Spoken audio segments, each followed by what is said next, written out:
मैं निर्दोष हूं सर। मैंने किसी का खून नहीं किया सर। जानते हो ये क्या है? डीएनए रिपोर्ट है सर। फिर तो तुम्हें ये भी पता होगा कि इस रिपोर्ट में क्या लिखा है, और फिर भी तुम चाहते हो कि मैं मान लूं कि तुम निर्दोष हो, तुम गुनहगार नहीं हो। सर आपने हमेशा हमें ये सिखाया सर कि सच से बड़ा दुनिया में कुछ भी नहीं है सर। इस केस की भी यही सच्चाई है सर। मैंने किसी का खून नहीं किया सर, मैं सच कह रहा हूं। अगर तुमने खून नहीं किया है तो फिर तुम्हारा खून उस हथियार पे कैसे पंकज? मुझे नहीं पता सर। कैसे नहीं पता तुम्हें? हा? ये जो तुम्हारे हाथ पर चोट लगी है, ये जो खून का निशान है, वो चीख चीख के कह रहा है कि गुनहगार तुम ही हो पंकज, तुम हो। सर मैंने आपको बताया था सर, मैं ऑटो से जब ब्यूरो आ रहा था सब कब कटा था सर। ये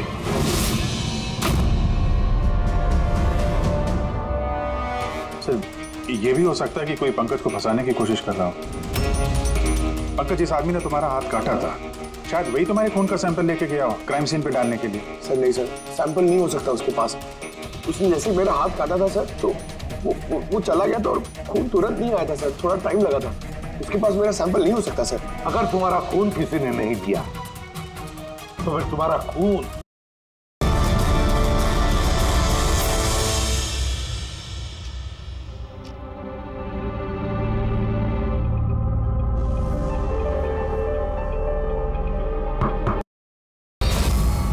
इस बोतल पे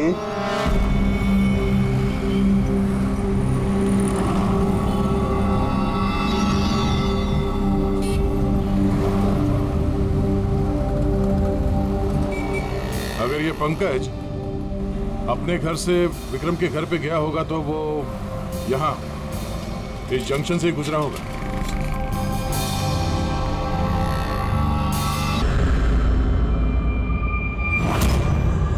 मैं तुम्हें सीआईडी से सस्पेंड कर रहा हूं। सर मेरा यकीन कीजिए सर, मैं सच कह रहा हूँ।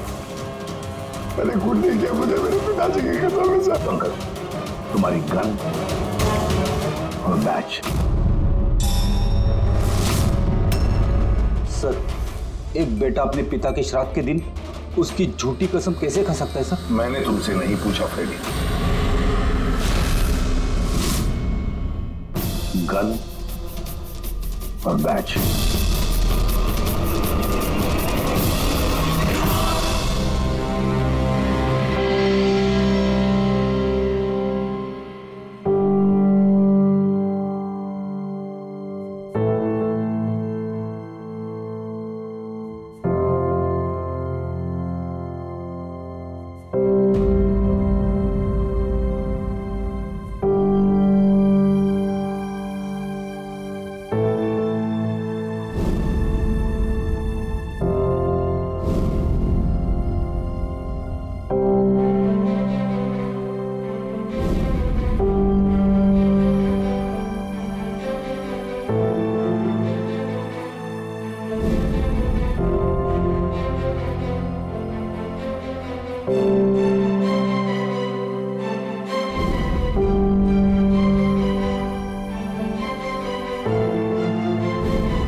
ये एकदम गलत हो रहा है।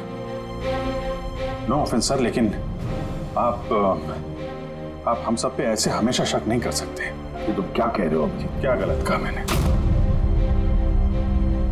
जब भी कभी किसी सीआईडी ऑफिसर के ऊपर झूठा इल्जाम लगता है, आप हम पे कभी भरोसा नहीं करते। तुम क्या बोल रहे हो अभिजीत? मुझे तुमसे ये उम्मीद नहीं थी। हमारी भी थोड़ी बहुत उम्मीद है सर आपसे। आपके एक इशारे पे जान देने को तैयार खड़े रहते हैं हम लोग। तो क्या इतनी सी उम्मीद रखना गलत है कि हमारे बुरे वक्त पे आप हमारा साथ देंगे, हम पे भरोसा रखेंगे? तो क्या मैं साथ नहीं दे रहा? सच जाने की कोशिश नहीं कर रहा हूं मैं? सच के इस सफर में आपने कई बार हमारे आत्मसम्मान को चोट पहुंचाई है सर, हमारे फर्ज, हमारी वफादारी पे शक करके। जब मुझ पे झूठे इल्जाम लगे थे, आपने मुझ पे भरोसा नहीं किया था। और जब तक अभिजीत निर्दोष साबित नहीं होता, उसे जेल में ही रहना होगा। जब दया पे झूठे इल्जाम लगे, आपने इस पे भी भरोसा नहीं किया। मगर शायद आप ही एक बात भूल गए, एक बार आप पे भी ऐसा झूठा इल्जाम लगा था।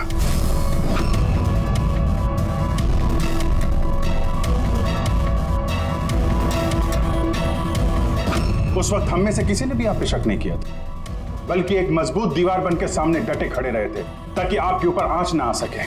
तो क्या आपको हमारी हिम्मत व ताकत नहीं बन सकते सर? अभिजीत, मुजरिम से भी ज्यादा खतरनाक होता है एक इमोशनल सीआईडी ऑफिसर। तुम इमोशनल बन गए हो अभिजीत। मैं तुम्हें इस केस से हटा रहा हूं।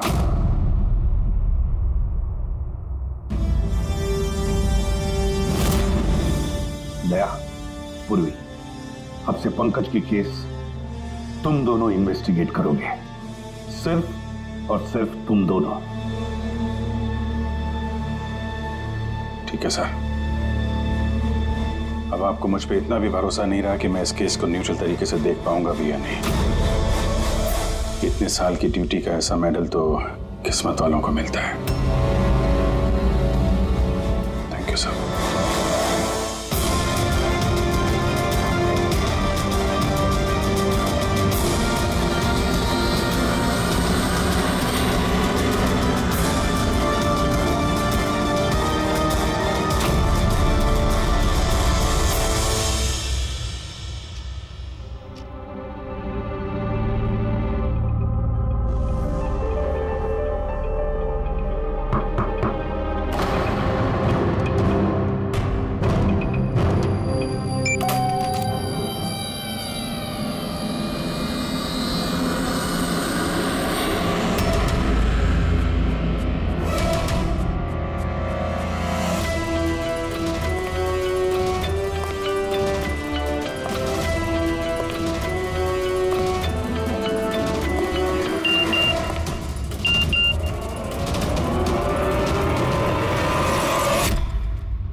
अपनी पीठ मेरी तरफ करके खड़े हो जाओ।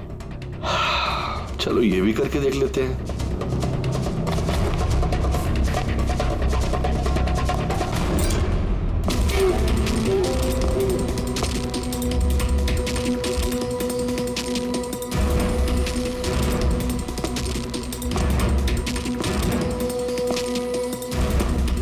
आप आ गए सर? मैं आप ही का इंतजार कर रहा था। आप देखिए वहां फाइल पड़ी है, उसमें पूरा फाइनेंशियल प्लान पड़ा हुआ है और मुझे पूरा यकीन है कि आपको बहुत पसंद आएगा।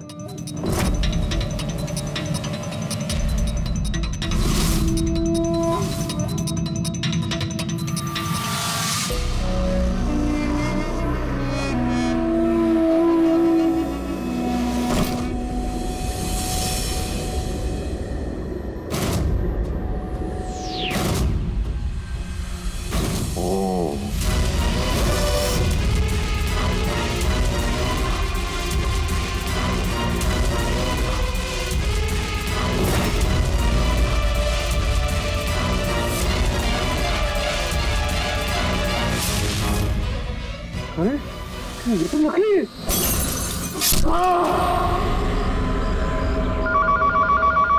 Hello ACP Pradyuman. कब? अच्छा ठीक है।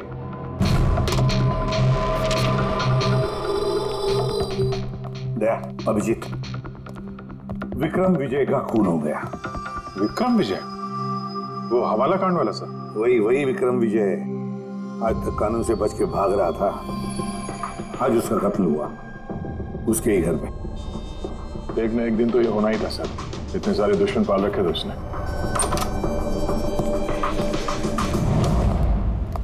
सर रियली सॉरी सर, थोड़ा लेट हो गया।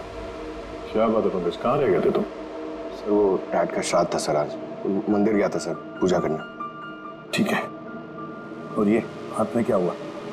सर ये आते हुए लग गया, मामूली चोट है, इतना जोर से नहीं लगा सर। ठीक है, तैयार हो जाओ, एक मर्डर केस आया हुआ है। अब ये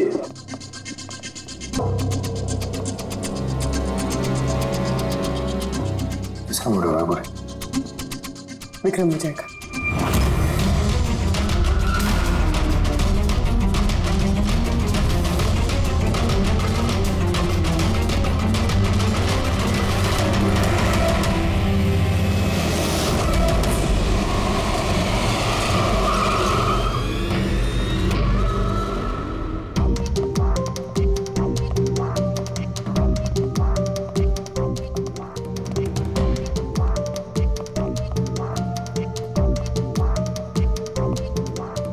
CID? जी सर, मैं गोपाल हूँ, विक्रम सर का मैनेजर। ये तीनों कौन? ये मोहित, विशाल और ये राघव है, ये सर के सिक्योरिटी गार्ड्स हैं। और आप? ये विक्रम सर की वाइफ हैं, मधु मैडम, और बाकी सब स्टाफ है। बॉडी कहाँ है? सर बॉडी अंदर है। ये गर्दन पे वार किया है और पेट और छाती पे भी मारा है। वो नहीं पक्का करना चाहता था कि किसी भी तरीके से ये बचने ना पाए।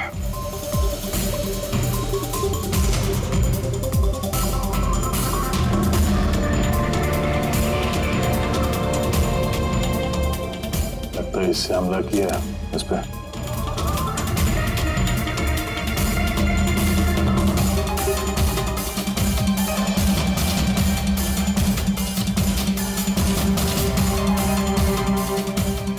के फोन पे आखिरी मैसेज किसी अननोन नंबर से आया।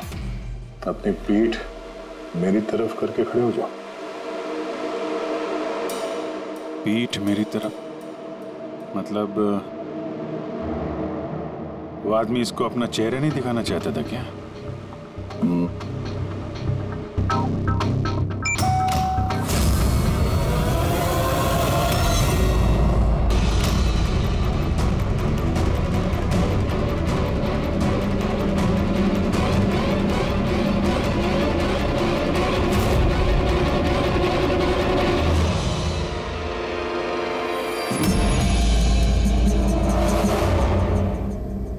ये देखिए सर, फुलदान में से मुझे क्या मिला है?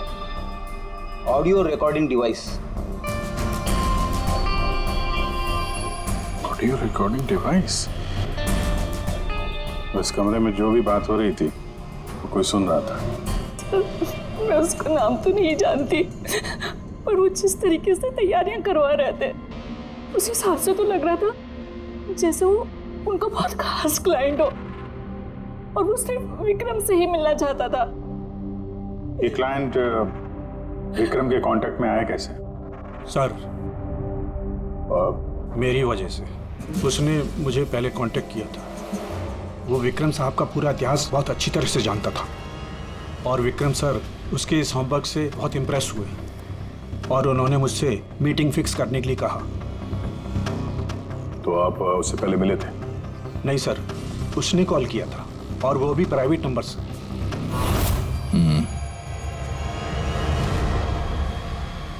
तो आप लोगों ने मीटिंग से पहले पूरी तैयारी कर ली थी? हाँ जी सर। उस कमरे को अच्छी तरह से चेक कर लिया था? हाँ।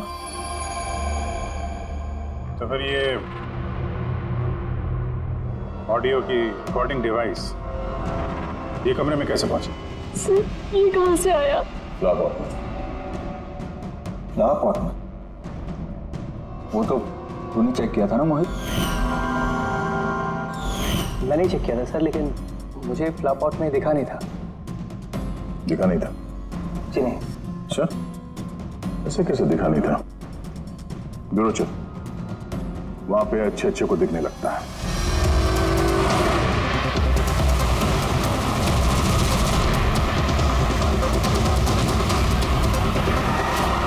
मोहित पे नजर रखना। गोली में चलाना। कैलाश सर? हाँ, कौन है ये? सीबीआई ऑफिसर हैं। कैलाश जी कैसे है सर? बढ़िया। क्या बात है सर, आपने अचानक रास्ता रोक लिया? अभिजीत, मुझे वो आदमी चाहिए जो तुम्हारी सीआईडी की गाड़ी में बैठा है। मोहित? वो हमारा मुजरिम है सर, हम उसे ब्यूरो ले जा रहे हैं इंटरोगेट करने के लिए। नहीं अभिजीत, वो मुजरिम नहीं है, एक सीबीआई अफसर है। क्या करें आप? ये मोहित सीबीआई ऑफिसर है? मगर सर ये तो वो गार्ड की नौकरी कर रहा था विक्रम के। दिखावा, सच को छिपाने के लिए। कैसा सच? मोहित एक अंडर कवर है और मेरे कहने पर वहाँ ड्यूटी कर रहा था, और मेरे कहने पे ही उसने विक्रम के वहाँ वो रिकॉर्डिंग डिवाइस लगाई थी, और इसीलिए कुछ भी बताने से मना कर रहा था। ये अंडर कवर मर जाएगा मगर प्रोटोकॉल नहीं तोड़ेगा। नहीं ठीक है सर, वो एक्चुअली थोड़ी बहुत पूछताछ करनी पड़ेगी, खून का मामला है, जस्ट जनरल बातचीत। और हमें वो ऑडियो रिकॉर्डिंग मिल सकती है सर? हम जानना चाहते हैं कि खूनी और विक्रम के बीच क्या बात हुई थी। आप आ गए सर? मैं आप ही का इंतजार कर रहा था। आप देखिए वहां फाइल पड़ी है, उसमें पूरा फाइनेंशियल प्लान पड़ा हुआ है, और मुझे पूरा यकीन है कि आपको बहुत पसंद आएगा। ये नोट तो नकली है।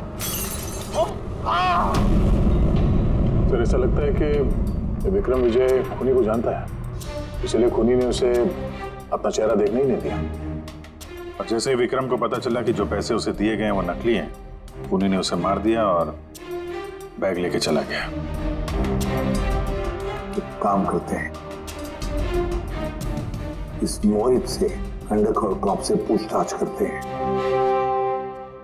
I'm sorry सर, ये केस अभी तक बंद नहीं हुआ, इसलिए अगर मैं आप लोगों को कुछ भी और बताता हूँ तो वो प्रोटोकॉल का उल्लंघन होगा, विच I don't want.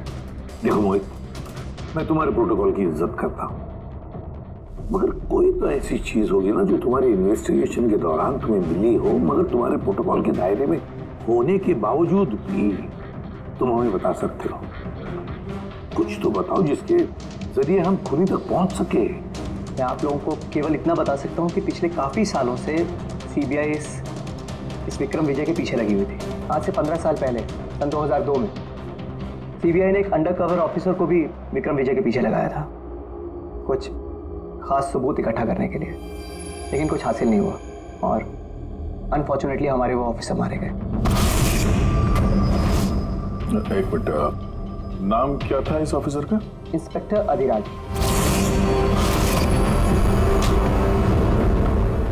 Inspector Adhiraj. इस बोतल पे जो खून है, इस खून में विक्रम की डीएनए के अलावा किसी और का भी डीएनए। विक्रम के डीएनए के अलावा किसी और का भी डीएनए है? मेरे कहने का मतलब है कोई और भी था।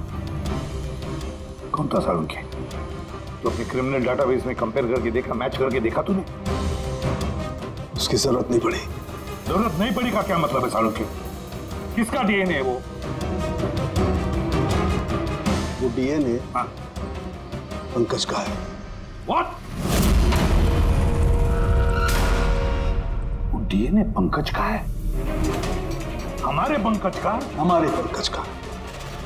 यानी कैसे हो सकता है? CID officer Pankaj, CID officer Pankaj खून कर सकता है? हमारा एक ऑफिसर खून नहीं है। लेकिन सर पंकज खून क्यों करेगा? वही तो,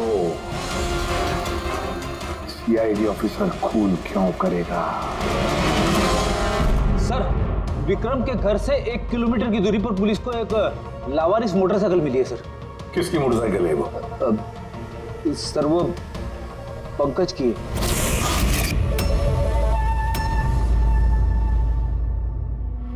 लगा मुझे। क्या मतलब? पंकज की बाइक पड़ी है वहां पे और आप लोगों को हैरानी नहीं हुई? विक्रम विजय जिसकी मौत हुई है आज, 15 साल पहले अधिराज जी पंकज के पिता एक अंडरकवर कॉप बॉडीगार्ड बन के विक्रम विजय के खिलाफ सबूत इकट्ठा कर रहे थे और उसी दौरान वो मारे भी गए।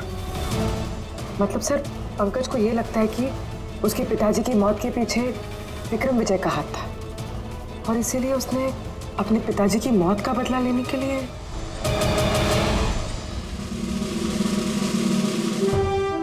पंकज कहाँ है?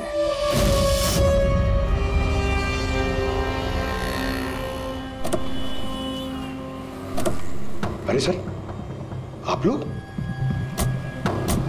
यही सवाल तो हम भी तुमसे पूछने वाले थे। तुम यहाँ क्या कर रहे हो? तुम तो बीमार थे ना? अरे सर, बाइक चोरी हो गई थी मेरी। ये सामने पुलिस स्टेशन में रिपोर्टर कराने आया था।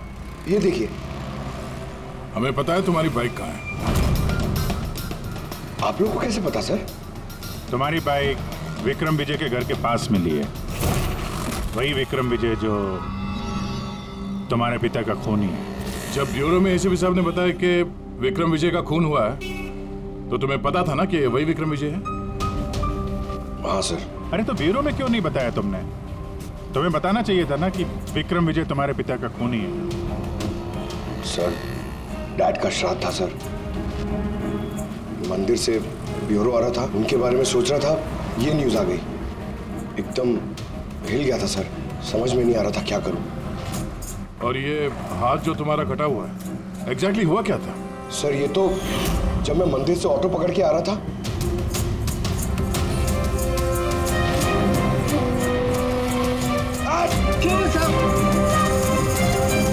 तो एक अनजान आदमी ये घाव देके चला गया, यूं ही बेवजह। सर मैं जानता हूँ यकीन करना थोड़ा मुश्किल है, लेकिन सच यही है सर। पंकज यार, तुम तो हमेशा बाइक पे ब्यूरो आते थे ना, अचानक ऑटो में कैसे आया? अचानक नहीं सर, मेरी बाइक तो 2 दिन से खराब पड़ी है। तो तुम्हारी खराब पड़ी हुई बाइक कोई लेकर गया, उसने उसे रिपेयर करवाया और ठीक होने के बाद उसे एक लावारिस जगह पे छोड़ दिया। वो भी संयोग से एक ऐसे इंसान के घर के पास छोड़ दिया जिसका आज ही खून हुआ और जो तुम्हारे पिता का खूनी भी है। सर आप लोग मुझ पे शक कर रहे हैं? आप लोग को लग रहा है उस विक्रम विजय को मैंने मारा है?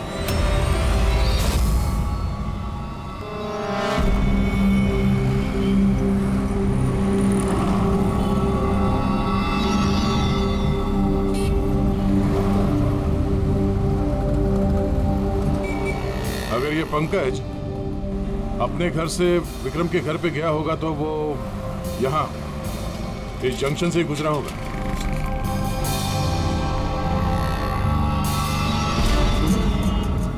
सर सिग्नल पे सीसीटीवी कैमरा लगा हुआ है।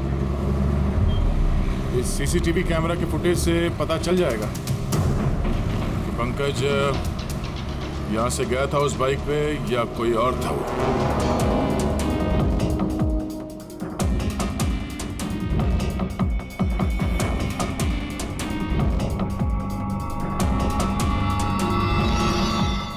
एक मिनट रिवाइंड करना, पॉज कर। सर ये देखिए कि पंकज की तरह नहीं लग रहा है। बाइक का नंबर है XYA4784। सर पंकज की बाइक का नंबर भी यही है। पूर्वी, ये पंकज इतनी लापरवाही तो नहीं कर सकता कि एक जुर्म करने के लिए जाते वक्त सड़क पे एक और जुर्म करे, सिग्नल तोड़ने का। जरूर कोई है जो पंकज को फंसाना चाहता है और उसी ने ये सिग्नल भी तोड़ा है ताकि हमारा जो शक है पंकज के ऊपर वो और मजबूत हो जाए। मगर सर पंकज को कौन फंसाना चाहेगा? शायद इसका कोई पुराना दुश्मन। सर मेरा ऐसा कोई पुराना दुश्मन नहीं है जो मुझे फंसाने के लिए ऐसी साजिश रचेगा। सर पंकज दिमाग पर जोर डालो, कोई तो होगा। नहीं सर, अगर तुम्हारा कोई दुश्मन नहीं है तो फिर ये खून तुमने ही किया है। तुमने अपने पिताजी की मौत का बदला लेने के लिए, और वो भी उनकी बरसी के दिन। सर मेरा बदला लेने की कोई मेंटालिटी नहीं है सर।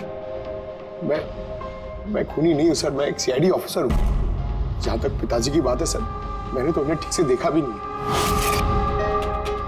सर मुझे तो ऐसा कुछ याद भी नहीं है जो उन्होंने हमारे साथ कोई अच्छा टाइम स्पेंड किया हो या हमारे साथ रहे हो।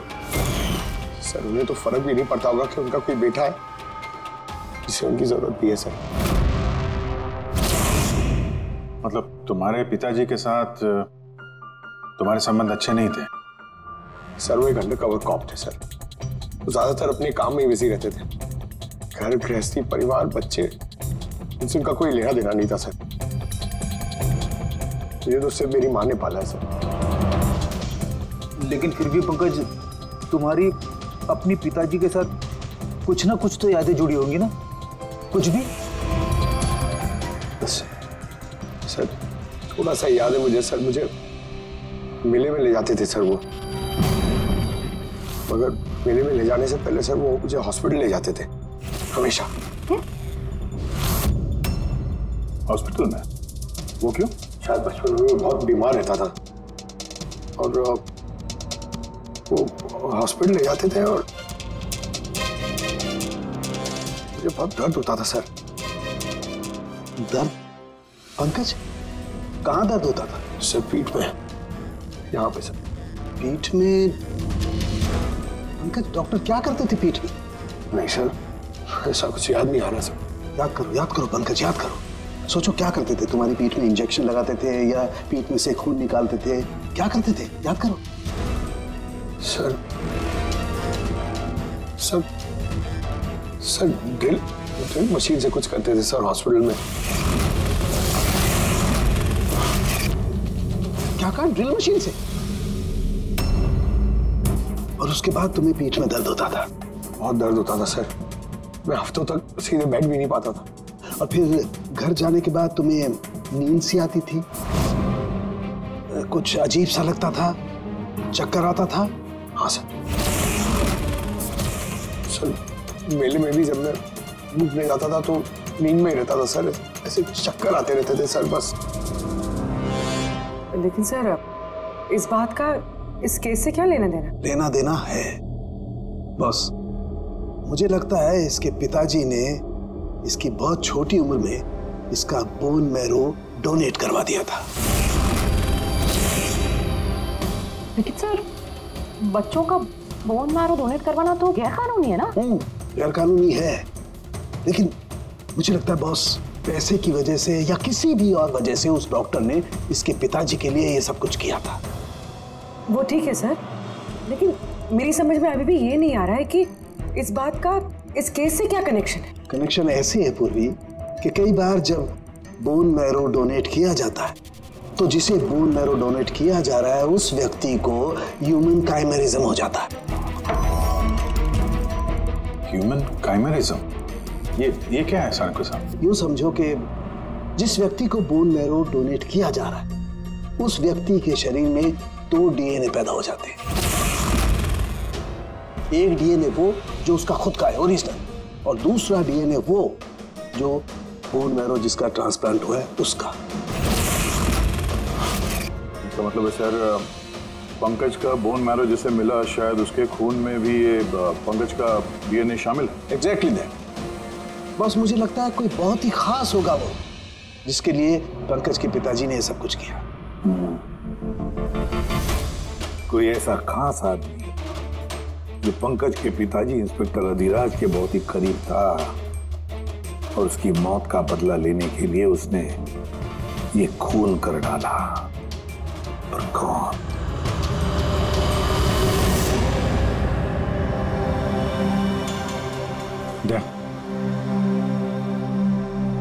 Hi sir. हेलो अभिजीत।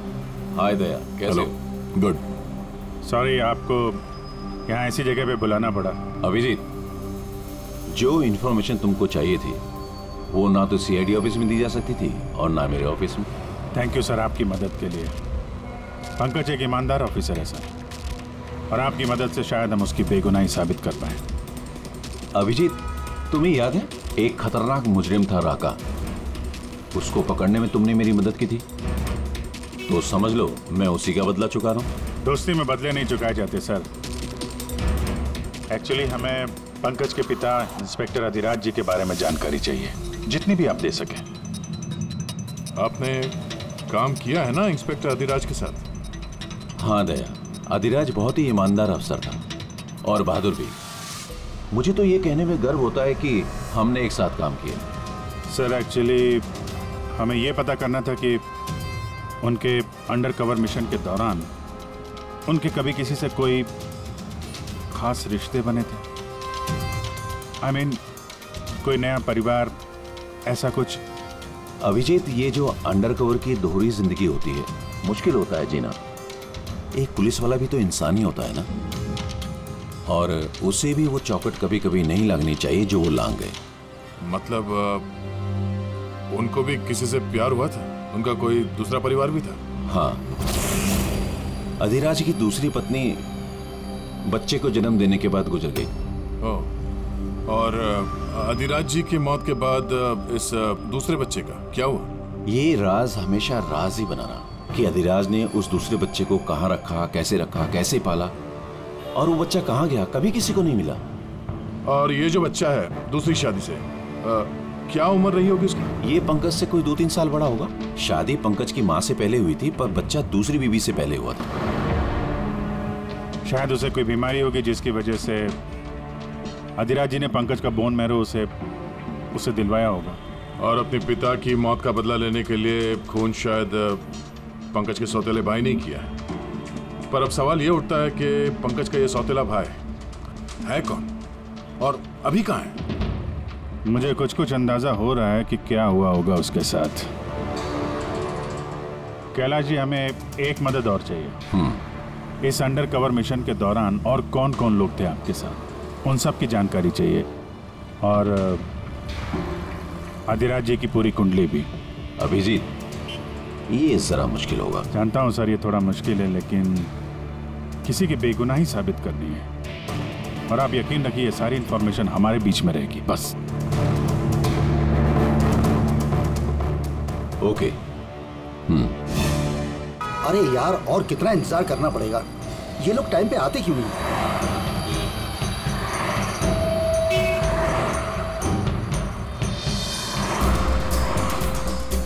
अरे यार, आधे घंटे से इंतजार कर रहा हूँ। अरे मुझे आज ही पूरा पैसा चाहिए। अरे मुझे निकलना है इस शहर से आज ही। तेरा हिसाब तो मैं आज, अभी और इसी वक्त चुकता कर दूंगा।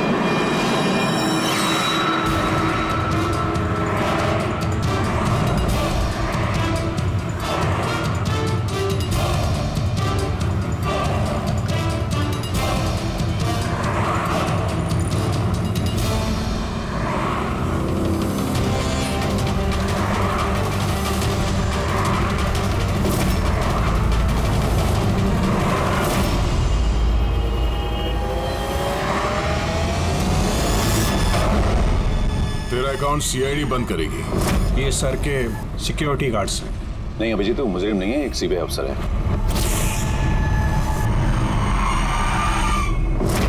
पिता के कर्ज को पूरा करना हर बेटे का धर्म होता है सर, और जो बेटा ऐसा करता है वही अच्छा बेटा कहलाता है, और वो हूं मैं। तुमने तो किया नहीं, मैंने लिया अपने पिता की मौत का बदला। देखो मोहित, तुम दोनों के पिताजी इंस्पेक्टर अधिराज एक नेक, ईमानदार और बहादुर इंस्पेक्टर थे। क्या लगता है तुम्हें, उन्हें तुम जैसे मुजरिम बेटे पर गर्व होगा या पंकज जैसे ईमानदार सीआईडी ऑफिसर पर? तो सच बात तो यह है कि पिताजी को हमेशा से इस पंकज पर गर्व था, और प्यार भी वो इससे ही ज्यादा करते थे। मुझे तो उन्होंने अनाथ आश्रम में डाल दिया था सर,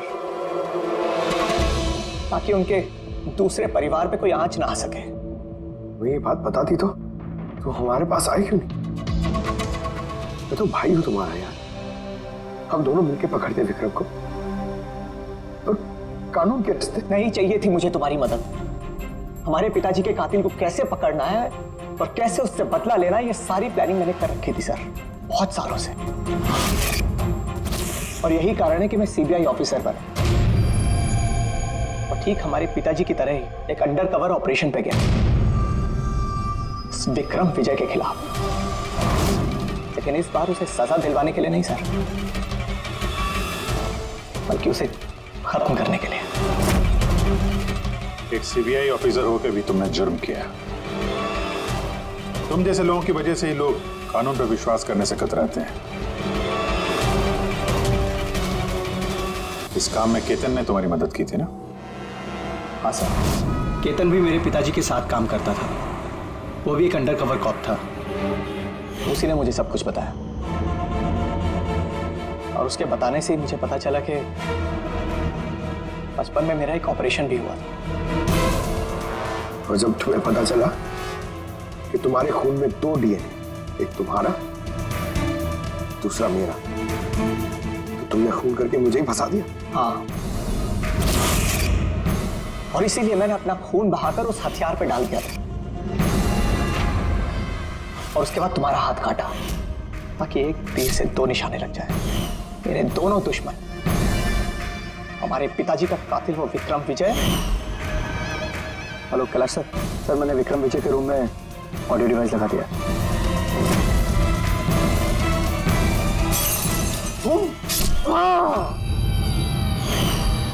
और तुम मुझसे इतनी नफरत क्यों है तुम्हें भाई? क्यों ना करो तुमसे नफरत? आज तक सब कुछ तो तुम्हें मिला है। हमारे पिताजी का नाम, उनका प्यार, उनकी इज्जत, सब कुछ। और दुख की बात तो यह है कि ये सब कुछ मिलने के बाद भी तुम्हें इतना सा भी होश नहीं था कि हमारे पिताजी का कातिल है कौन।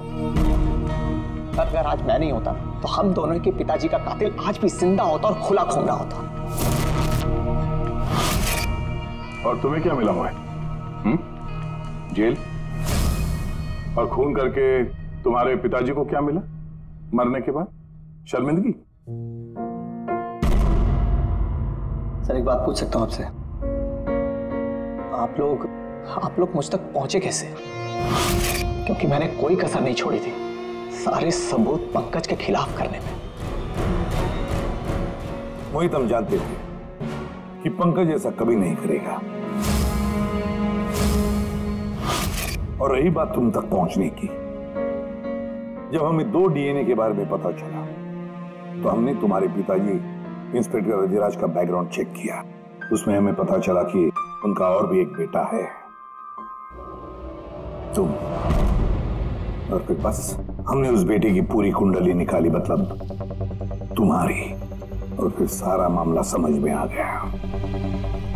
बहुत गलत किया तुमने मोहित, बहुत गलत किया। कानून तुम्हें कड़ी से कड़ी सजा देगा,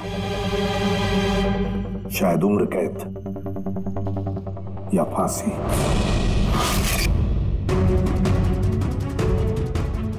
रेडी?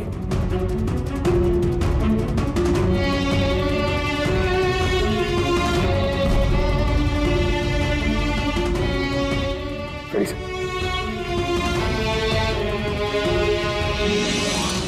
मैं जानता हूं तुम्हारे दिल में सिर्फ मेरे लिए कड़वाहट है, मगर मुझे पता ही नहीं था कि मेरा कोई एक भाई है।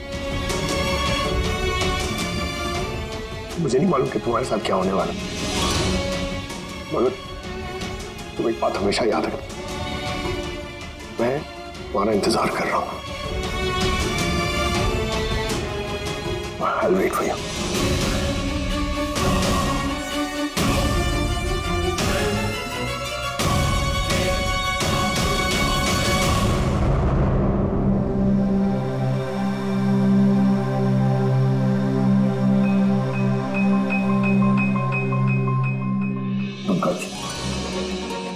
देखो, तुम्हारे में ये जो अच्छाई है ना, इसे कायम जिंदा रखा, कायम। Welcome back to CID. Thank you sir.